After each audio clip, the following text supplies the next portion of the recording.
అందరికీ నమస్కారం. తెలుగు కథామాలకు స్వాగతం. సరళి స్వరాలు నవల చదువుకుంటున్నాము. రాసినవారు నందుల సుశీలాదేవి గారు. ఖంగుమని దగ్గుతూ ఆయాసంతో మెలికలు తిరిగిపోతున్న వాసు గుండెల మీద నిమురుతూ పద్మజ అర్ధరాత్రి చీకట్లో కన్నీళ్లు తుడుచుకుంది. ఎన్ని విధాలుగా ఆలోచించినా ఆమెకు దారి తెన్ను కనిపించడం లేదు. వాసు ఆరోగ్యం క్రమేపీ క్షీణించిపోయింది. రాధను వారం రోజుల క్రితం తన స్నేహితురాలి వద్దకు పంపేసింది. ఇంకిక్కడ ఉండి ప్రయోజనం లేదు. మంచి శానిటోరియంలో ఇతన్ని చేర్పించాలి. ఇంతటి ఆపత్ సమయంలో ఆత్మీయుడిగా వేణు ఒక్కడే కనిపించుతున్నాడు. తన విద్యార్థి జీవితంలో తనని ఆరాధించిన, అభిమానించిన వ్యక్తి వేణుగోపాల్. వాసుతో తన జీవితం పెనవేసుకునే రోజుల్లోనే మృదువుగా అతన్ని తిరస్కరించింది. కానీ సహృదయుడు వేణుగోపాల్ తననేమాత్రం అపార్థం చేసుకోలేదు సరికదా. ఇప్పటికీ తనపైన గౌరవభావం అతనిలో సమసిపోలేదు. కానీ కష్టకాలంలో అతని మంచితనాన్ని ఆసరాగా తీసుకుని తమ అవసరాలకు అతన్ని వాడుకోవటం స్వార్థం కాదా? ఎంతో ఉదాత్తంగా అతను తనకు చేయూతనివ్వవచ్చును. కానీ ఆత్మాభిమానం చంపుకొని అతన్ని ఆశ్రయించడం హీనత కాదా? దగ్గి అలసటగా నిద్రపోయాడు వాసు. సమస్త సంకోచాన్ని దూరంగా నెట్టుకొని పెన్ను కాగితం తీసుకుంది పద్మజ. ఎవరిని ఉద్దేశించి రాయాలో అర్థం కాలేదు. కనీసం ముఖపరిచయమైనా లేని వ్యక్తులకు ఉత్తరం రాసేదెలా? కానీ ధనాభావంతో బాధపడి ఆత్మాభిమానం కోసం నిండు మనిషి జీవితాన్ని ఇంకా నాశనం చేయాలా? మనసులోకి ప్రవేశించబోతున్న భయంకరమైన ఊహను దడదడలాడే గుండెలతోనే నొక్కిపట్టి అణువణువున వణికిపోయింది పద్మజ. ఏ సమస్యనైనా ధైర్యంగా ఎదుర్కొని నిండు కుండల తొణకని గాంభీర్యంతో ఉండే 25 పద్మజేన తాను. కానీ శుష్కించిపోయిన భర్త మొహం చూస్తుంటే అధైర్యంతో మనసు అల్లోకల్లోలమైపోతుంది. చివరకు మనసుని శిలగా మార్చుకుని పెన్ను తెరిచింది. అపరిచితురాలైన వాసు తల్లిని ఉద్దేశిస్తూ సమస్త పరిస్థితిని క్లుప్తంగా వ్రాసింది పద్మజ. వాసుతో చెబితే ఏమాత్రం అంగీకరించడని రహస్యంగా అతని తల్లికి ఉత్తరం పంపింది. కానీ పోస్ట్ చేసిన తర్వాత గాంభీర్యం నిలుపుకోలేక వాసు దగ్గర శోకంతో వాలిపోయింది. వాసు చాలాసేపు ఏమీ మాట్లాడలేదు. చివరకు మెల్లిగా అన్నాడు, పిచ్చి పద్మ, ఎటువంటి పని చేశావు? అమ్మ వాళ్ళు వెంటనే బయలుదేరి వచ్చేస్తారు. కానీ తర్వాత వాళ్ళు నిన్ను ఎంత... వద్దు చెప్పకండి. వాళ్ళెంత హీనంగానైనా చూడనివ్వండి. నాకు మీ ఆరోగ్యం ముఖ్యం. మీరు నా విలువను గుర్తిస్తున్న నాడు ఇంకొకరు అవమానించినా నేను భరించగలను. వాసు మరి మాట్లాడలేదు. 2 రోజుల తర్వాత వంటింట్లో భర్తకి సగ్గుజావ తయారు చేస్తూ ఉండగా ముందు గదిలో 2-3 కొత్త కంఠస్వరాలు విని ఒక్క క్షణం వణికింది పద్మజ. దేవుడి విగ్రహం ముందు మోకరిల్లింది. ప్రభు, నా గౌరవాన్ని నిలుపు తండ్రి అనుకుంది. ఆ తర్వాత నిండుగా పమిట కప్పుకొని చేతిలో గిన్నె పట్టుకుని తల వంచుకుని బయటకు వచ్చింది. ఆమె గుండె దడదడలాడింది. ఒక్కసారిగా అందరూ నిశ్శబ్దంగా అయిపోయారు. వాసు బలవంతంగా నవ్వాడు. మా నాన్నగారు, ఈవిడ మా అమ్మగారు, తను మా పెద్దక్క. పద్మజ కళ్ళెత్తి ముగ్గురికి నమస్కారం చేసి చేతిలో గిన్నె వాసు దగ్గరలో పెట్టి కొంచెం దూరంలో గోడను ఆనుకొని నిల్చుండిపోయింది. ఈ పిల్ల అన్న మాట బరువుగా నిట్టూర్చింది రుక్మిణమ్మ. పద్మజ హృదయం కలుక్కుమంది. తల వంచుకుని శిలాప్రతిమలా నుంచునిపోయింది. ఎంత ఆరోగ్యవంతుడివిరా నాయనా, నీకీ జబ్బు ఎక్కడి నుంచి ప్రాప్తించిందిరా? చేతికందిన కొడుకువి, మమ్మల్ని ఉద్ధరించవలసిన వాడివి, 4 ఏళ్లు మొహం చూపించకుండా మమ్మల్ని ఎంత క్షోభ పెట్టావురా? ఆవిడ పమిటలో మొహం దాచుకుంది. మాధవయ్య గారి కంఠం గంభీరంగా ధ్వనించింది. ఊరుకో రుక్మిణి, అనుభవించే రాతవాడి మొహాన లేదు. కోరి నాశనమయ్యే వాడిని ఎవరు ఆపగలరు? వాసు, నీకు కూతురని విన్నాను, ఏదిరా? అక్కయ్య ప్రశ్నకు నవ్వాడు వాసు. మా స్నేహితుల ఇంట్లో ఉంది. ఇక్కడ ఉంటే దాని ఆరోగ్యానికి మంచిది కాదని ఈ మధ్యనే అక్కడికి పంపేశాం. నిక్షేపంలా మేం చెప్పినట్టు విని ఉంటే అక్కడి నుండి వెళ్ళిపోవటమే శ్రేయస్కరం అనిపించింది పద్మజకు. మెల్లిగా లేచి వంటింట్లోకి వెళ్ళిపోయింది. కుంపటి వెలిగించబోయి ఎందుకో సందేహించింది. తను ఇచ్చే కాఫీ టిఫిన్ తీసుకుంటారో లేదో అని సందిగ్ధంలో పడి ఆ ప్రయత్నం మానేసింది. అయిందేదో అయింది, ఇంక వీడిని ఇక్కడి నుండి తీసుకుని పోదాం అంది రుక్మిణమ్మ. మరి ఆ అమ్మాయి సంగతి? మాధవయ్య ప్రశ్నించాడు. ఏదో ఉద్యోగం చేస్తుందిగా, ఇక్కడ ఉంటుందిలేండి, వాడిని మనతో తీసుకుని పోతే వద్దంటుందా? వాసు అదిరిపోయాడు తల్లిదండ్రుల సంభాషణకి. నన్ను ఎక్కడికి తీసుకుని పెడతారు నాన్న? పద్మలేందే నేను ఎక్కడికి రాగలను? అయినా ఈ ఊరేం గొడ్డుపోలేదు. మన ఊళ్ళో కంటే మంచి డాక్టర్లే ఉన్నారు. నేనెక్కడికి కదిలేదు లేదు. మీరు నా గురించి ఏమీ శ్రమ పడకండి. అదేమిట్రా అట్లాగంటావు? నిన్ను ఈ పరిస్థితుల్లో వదిలి మేమెట్లా వెళ్ళగలము? వాసు చిరాగ్గా అన్నాడు. మీరు లేనిదే నాకు 5 ఏళ్లు గడిచాయి. అవును, చూశాంగా. పండంటి పిల్లాడివి, క్షయరోగంతో పిప్పి అయిపోతున్నావు. రోజులు గడవకేం నాయనా, బాగానే గడిచాయి. అమ్మా అన్నాడు తీవ్రంగా వాసు. ఇంకా ఏదో ఆవేశంగా అనబోయాడు. అంతలోనే గట్టిగా దగ్గుతెర అతన్ని కమ్మేసింది. వాసు నోటి వెంట రాలిన రక్తబిందువులు చూసి రుక్మిణమ్మగారు గొల్లుమంది. పద్మజ లోపల నుండి పరిగెత్తుకుని వచ్చి అతన్ని పట్టుకుంది. అయ్యో నా తండ్రోయ్, ఇదేం జబ్బు నాయనోయ్, నా బాబు నాకు దక్కుతాడా? రుక్మిణమ్మ వలవలా ఏడుస్తుంటే పద్మజ నిస్సహాయంగా చూసింది. రోగిష్టి మనిషి సమక్షంలో అటువంటి విచార ప్రదర్శన చేయటం ఎంత అవివేకమో ఆమెకు తెలుసు. కానీ ఆమెను ఏమీ అనలేక ఊరుకుంది. విశ్రాంతిగా పడుకుని కళ్ళు మూసుకున్నాడు వాసు. అమ్మాయి, అట్లా వరండాలోకి రా అన్నాడు మాధవయ్య లేస్తూ. పద్మజ ఆయన్ను అనుసరించింది. ఆయన కాసేపు ఊరుకొని అన్నాడు, అయితే ఇప్పుడు వాడికి మేం చేయగలిగిన సహాయం ఏముందంటావు?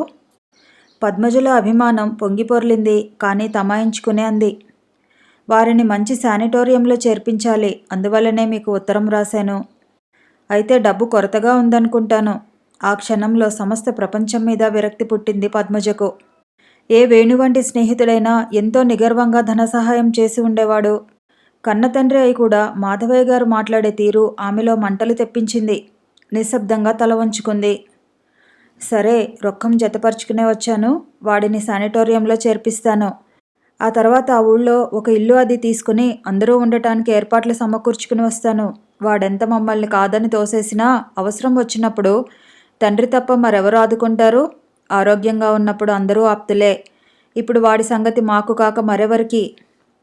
4 ఏళ్ల నుండి వాసు తల్లిదండ్రులను చూడకుండా ఎందుకున్నాడో అర్థమైంది పద్మజకు.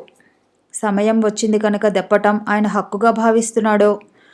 కానీ తన వాసు క్షేమాన్ని కోరి అన్ని రకాల అనుభూతులను తొక్కిపట్టి ఉంచుకుంది. చీకటి పడ్డాక అందరూ లేచారు వెళ్ళటానికి. అదేమిటమ్మా, ఇక్కడ ఉండకూడదు అన్నాడు వాసు. ఏం మాట్లాడతావురా నాయనా, దాని చేతి వంట తిని నేను బ్రతికే ఉండాలా? అహితాజ్ఞులేంట పుట్టాను, ఆచారవంతులేంట మెట్టాను. పైగా 2 గదుల కొంప, లంకంత ఇంట్లో మసిలేవాడివి, నీకెంత కష్టం వచ్చిందిరా తండ్రి.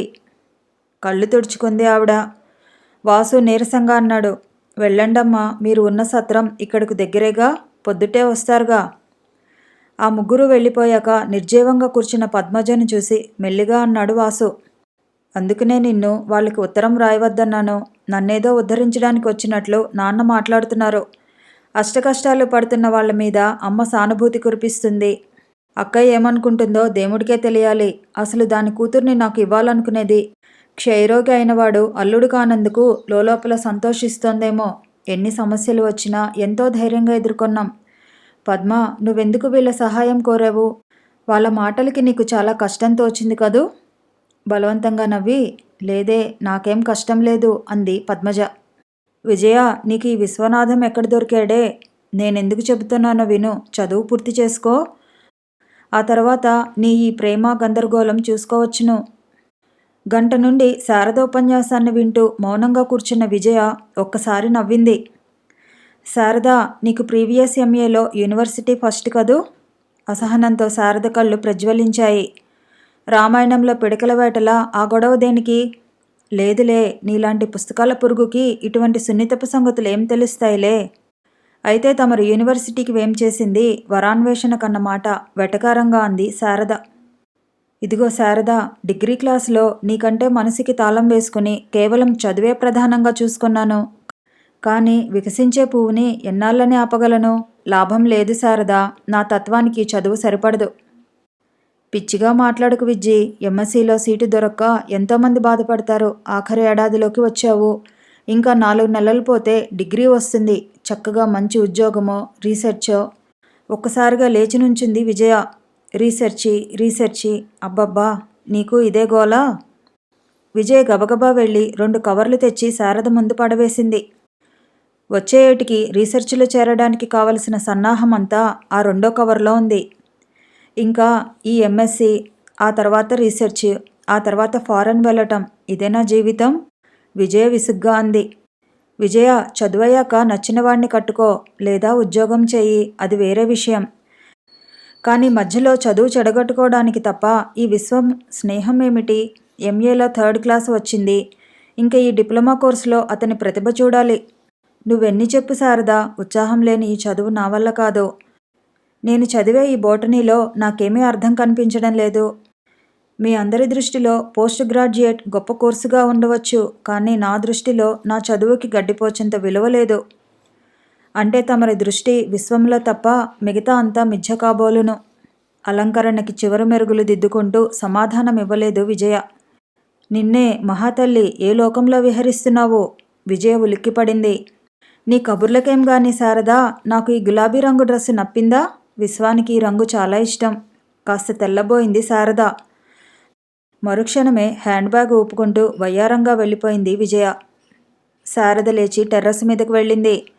సముద్రపు ఒడ్డుకి దారి తీసే సన్నని దోవగుండా పోతున్న విజయను, విశ్వాన్ని చూసి నిట్టూర్చింది. ఎదురుగుండా అనంతమైన సముద్రము, సుదూరాన ఉన్న నీటి అంచుని చుంబిస్తూ నీలాకాశం మనోహరంగా ఉంది. రవీంద్రుని కవిత మనసులో మెదిలింది. యువతలోని ఆకర్షణలని సంఘటితం చేస్తూ, ఆదర్శాలను ఏకోన్ముఖంగా ప్రవహింపజేస్తూ, యవ్వనంలోని విచిత్రమైన ఈ అపురూపమైన భావన ప్రేమ స్వరూపమేమిటో, ఒకరి వ్యక్తిత్వాన్ని మరొకరు గౌరవించుకుంటూ, సుఖంలో మలయపవనంలా తాకుతూ, వేదనలో ఓదార్పుగా చెక్కిళ్ళు తుడుస్తూ, సదా తోడుగా నీడగా ఉండే ప్రేమైన వ్యక్తి ఎవరికైనా అవసరమైనా?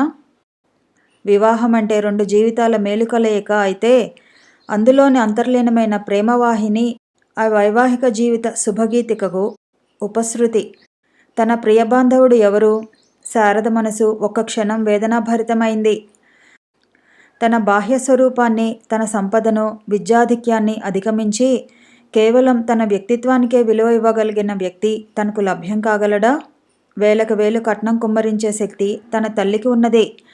అపురూపమైన సుందరి కాకపోయినా కురూపి కాదు తాను.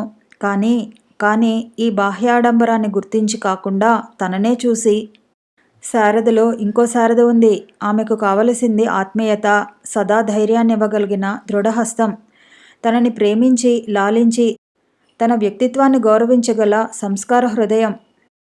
ఓహ్, తనలోని ఈ తపన ఏనాటికి చల్లారేను? తన ప్రియమిత్రుని దర్శనం తనకెప్పుడవుతుంది? ఎన్నాళ్ళైనా, ఎన్ని అడ్డంకులు వచ్చినా అటువంటి వ్యక్తి కొరకు తను నిరీక్షించక తప్పదు. ఈ నిరీక్షణలో తన జీవితకాలమే ముగిసినా తనకి బాధ లేదు. తనని తాను మభ్యపెట్టుకొని, ఆత్మవంచన చేసుకొని, ఏదో ఒక యువకుని జీవితంలో ప్రవేశించి తనని క్షోభపెట్టుకొని అతనిని వేదనపాలు చేసే హైన్యానికి పాలవకుండా చేయగల తన నిర్ణయమే అన్ని విధాలా మంచిది. పుస్తకాలు తప్ప తనకి మరో లోకమే లేదని విజయ విశ్వాసం. కానీ తనలోని ఈ మానసిక సంక్షోభం ఎవరికి తెలుస్తుంది? తను అన్వేషించే వ్యక్తి తన జీవితంలో పరిచయమైన క్షణంలో, తనలోని అన్ని భూతులకి కేంద్రంగా, అన్ని ఆవేదనలకు మూలస్థానంగా, అన్ని సుఖాలకు ఆనంద వీచికలా నిలచిన ఆ అజ్ఞాత వ్యక్తి కోసరం తన నిరీక్షణ అనంతరంగా సాగిపోతూనే ఉంటుంది. హఠాత్తుగా మాధురి గుర్తుకు వచ్చింది. హృదయం సానుభూతితో మెలికలు తిరిగిపోయింది. వలచిన వ్యక్తిని పరిణయమాడే ధైర్యం లేక, వివాహమాడిన యువకుడిని భర్తగా అంగీకరించలేక అనుక్షణం మనసుని చిత్రహింస చేసుకుంటుండే శాపోపహతురాలు మాధురి. ఆమె స్థితి ఎంత దయనీయం! జీవితంలో తన మార్గం నిర్ణయించుకోలేని దుర్బల హృదయం కోవకి చెందిన మాధురి పరిస్థితి ఎంత శోచనీయం! సంఘం కోసం గౌరవనీయమైన ఇల్లాలుగా నటన, పరువుగల కుటుంబంలోని కోడలుగా నటన. భగవాన్, శత్రువులకు కూడా ఆ జీవితం వద్దు తండ్రి. జీవితంలో ముఖ్య నిర్ణయాల పట్ల అలసత్వం ఉండకుండా నాకు శక్తినివ్వు ప్రభు అనుకుంది శారద. మాధురికి ఉత్తరం రాయాలనిపించింది. గబగబా కిందకు దిగి లెటర్ ప్యాడ్ ముందుకు తీసుకుంది. సంక్రాంతి పండుగలకు పుట్టింటికి వెళ్ళిన మాధురికి ఏం రాయాలో, ఏమని వ్రాయాలో తెలియలేదు శారదకు. కాకినాడలో ఉంటే మాధురి మనసు ఎంత అల్లకొల్లోలంగా ఉంటుందో తనకి తెలుసు. అతి సుకుమారమైన మాధురికి ఆ పరిసరాలు ఎంత బాధాకరమో, ఎంతటి శోకతప్త హృదయంతో పెదవిపై చిరునవ్వుని చెరగనీయకుండా ఆమె తన బంధువర్గంలో మసులుతోందో తనకి బాగా అవగాహనే. తను ఓదార్పుగా వ్రాస్తే మరింత కుంగిపోతుంది. ఏమీ ఎరగనట్లు సంతోషంగా సరదాగా ఉత్తరాన్ని నింపటం తన వశం కావటం లేదు. సగం రాసిన కాగితం చింపివేస్తూ నిట్టూర్చింది శారద. అట్లాగే కుర్చీలో వెనక్కి వాలి శూన్యంలోకి చూస్తూ కూర్చుంది. కొంచెం సంకోచంతో ఆ ఇంట్లో అడుగుపెట్టింది మాధురి. సావిట్లో కూర్చుని ఉన్న ముసలావిడ మాధురిని గుర్తించింది. రాతల్లి అన్నారు ఆప్యాయంగా. మాధురి తలదించుకుని కూర్చుంది. అత్తవారింటి కబుర్లు, భర్త రాబడి, చేయించుకున్న నగలు, వీటిని గురించి వివరంగా అడుగుతున్నారు ఆవిడ. ముళ్ళ మీద కూర్చున్నట్లుంది మాధురికి. చివరికి సాహసించి, రఘు ఇంట్లో లేడా అడిగింది. ఆవిడ ఎండిన కళ్ళల్లో నీళ్లు నిల్చాయి. ముక్తసరిగా పైన ఉన్నాడు, వెళ్ళమ్మా అంది. మాధురి చకచక మెట్లన్నీ ఎక్కి చటుక్కున ఆగిపోయింది. ఆమె పాదాలు వణికాయి. కిందకు దిగి వెళ్ళిపోవాలనుకుంది. అరే నువ్వా, అదేం నిల్చుండిపోయావు, లోపలికి వచ్చి కూర్చో. విశ్వ ప్రయత్నం మీద లోపలికి వెళ్ళి సోఫాలో కూలబడింది. రేడియో ఆఫ్ చేశాడు రఘురాం. ఆమె ఎదురుగా వచ్చి కూర్చుని సిగరెట్ వెలిగించుకుంటూ అడిగాడు. ఎప్పుడు వచ్చావు రాణి? నిన్న ఉదయం. వేణుగోపాలరావు గారు వచ్చారా? గుండెల్లో శూలం దించినట్లయింది మాధురికి. మెల్లిగా తల ఊపింది, వచ్చారన్నట్లు. దించుకున్న కళ్ళ నుండి నెమ్మదిగా నీరు చికిలింది. రఘు చేతిలో సిగరెట్ జారిపోయింది. కంఠంలో దుఃఖం ఉండలు చుట్టుకుంటుంది. లేచి పచార్లు చేయసాగాడు. నిశ్శబ్దంగా ఉన్న గదిలో మాధురి వెక్కిళ్ళ శబ్దానికి సాక్షిగా నిల్చున్న రఘు కళ్ళల్లో నీరు తిరిగింది. మెల్లిగా ఆమె పక్కకు వచ్చి కూర్చున్నాడు. ఎందుకు ఏడుస్తావు రాణి? ఏది జరిగినా మన మంచికే వచ్చింది అనుకుందాం. తనను తాను సంభాళించుకొని తల ఎత్తింది మాధురి. నువ్వెందుకు ఇట్లా తయారయ్యావు? రఘు, నిన్ను చూడాలనే నేను ఈ ఊరు ముఖ్యంగా వచ్చాను. నువ్విట్లా ఎముకల పోగులా తయారైపోతే నేనేమైపోవాలి? అతని ఒళ్ళో వాళ్ళి బావురుమంది మాధురి. ఆమె శిరస్సు నిమురుతూ చాలాసేపు మాట్లాడలేదు రఘు. చివరకు మెల్లగా అన్నాడు. లేచి తిన్నగా కూర్చో. ఎవరైనా చూస్తే ఏమనుకుంటారు? ఏమనుకుంటారేం? చెప్పనా? తాగుబోతు రఘు లక్షణంగా కాపురం చేసుకుంటున్న మాధురి జీవితంలో నిప్పులు పోస్తున్నాడు అనుకుంటారు. లక్షణంగా కాపురాలు చాలామంది చేసుకోవచ్చును. కానీ నీ రాణి నుదుట ఆరాతే ఉంటే మనిద్దరికీ ఇంత క్షోభ ఉండేది కాదు.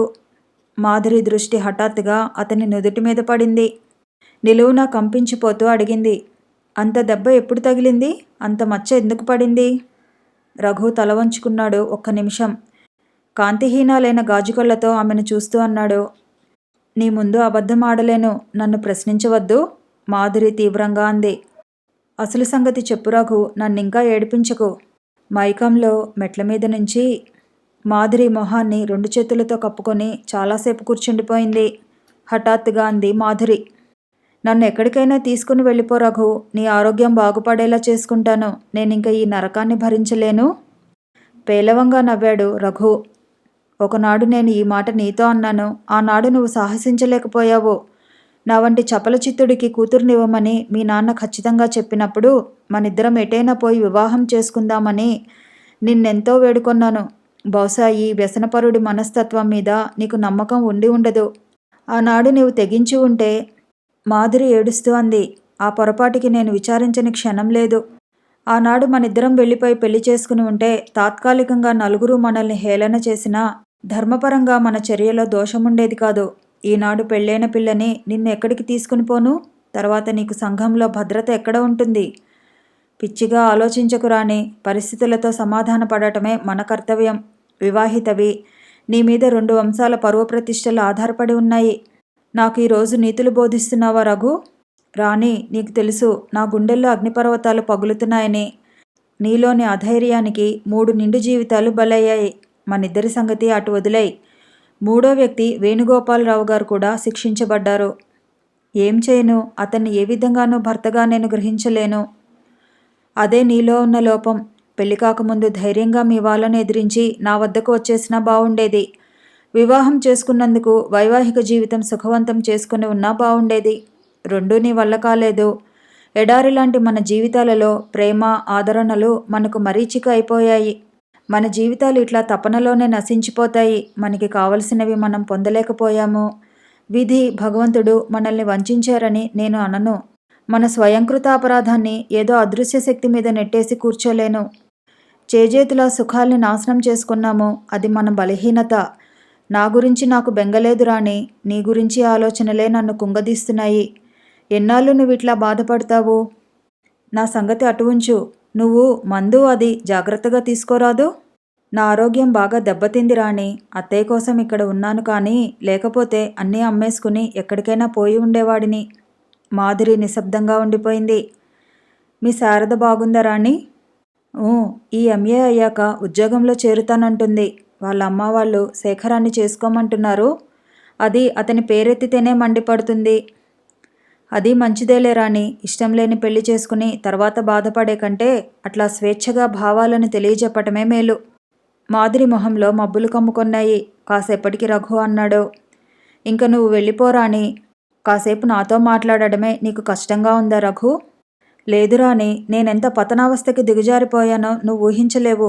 ఒక చరిత్రహీనుని ప్రేమించి నీ జీవితాన్ని నాశనం చేసుకున్నావు. నిరంతర వేదనతో అలసిన నా మనసుకి నిన్ను చూస్తుంటే ఎంత శాంతిగా ఉందో నీకు తెలియదు.